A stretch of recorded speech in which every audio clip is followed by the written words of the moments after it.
controlling the access points and the fencing of paddocks obviously works hand in hand, because it comes back to choosing for your animals when and for how long they utilise pasture.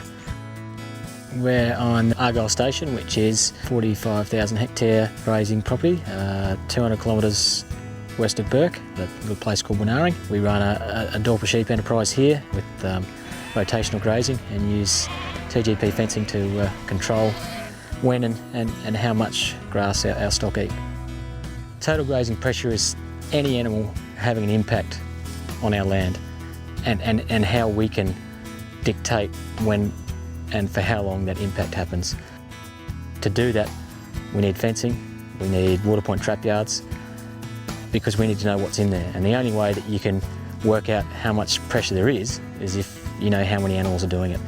And that's why we're so passionate about doing the fencing and doing the trap yards, so that we know that the best way to regenerate particularly the perennial grasses in our country. We've really found that in a brittle environment like this, where the rainfall's quite low, that we've got to make the most of the moisture we get, and the worst way to do that is to have bare ground. Our aim is to get our ground cover to as high a percentage as we can get it, and then maintain it as high as possible, so that the longer the grass, the less rain it needs to keep it going. So we do that through rotational grazing and moving our sheep out of paddocks when they've eaten what we think's enough, and leaving the paddock with total rest until 9 or 12 months when we put stock in there again. Without managing the total grazing pressure in your place, we here would get back to what the place was like when we arrived 6 or 7 years ago. There wasn't really a blade of grass on it, and that also had to do with climatic conditions, but it was also a management issue where grass was being overgrazed at the wrong time.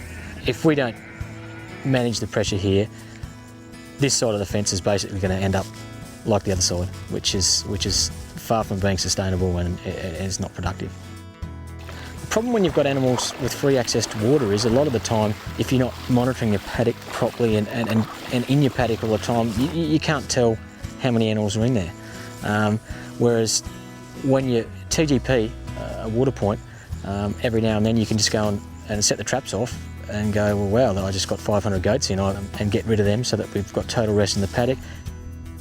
On our place here, we've not only got water points, bores and dams and troughs, but we're lucky enough to have about 25 k's of Paru River frontage.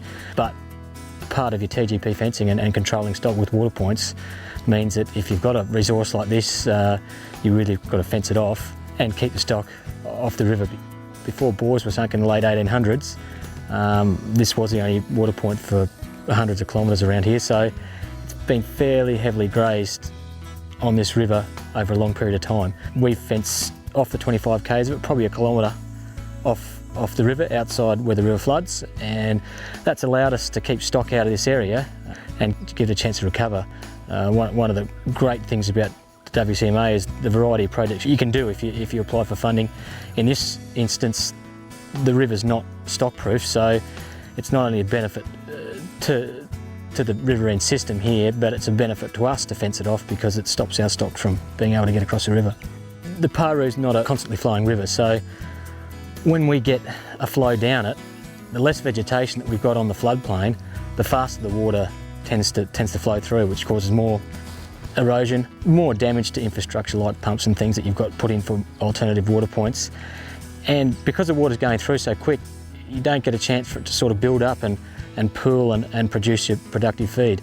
If you've got a big body of feed out on the floodplains, it slows the water down and it allows that water to soak in a lot better, and you get a lot more productive usage of that water after the flow's gone through.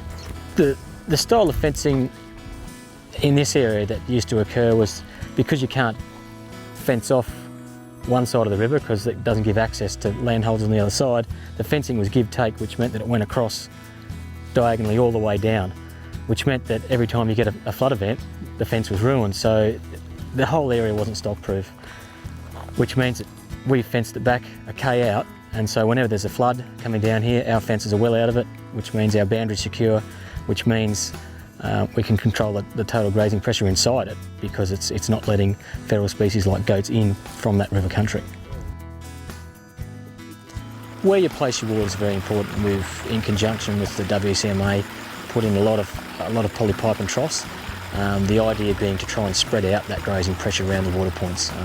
Obviously, if you've only got one water point in a 10,000 acre paddock, there's going to be a lot of pressure around it. So if you can spread the water out, you can allow a much more even graze in a paddock, and once again it just gives you another option to harvest feral animals out of there and to get your stock out when you need them out.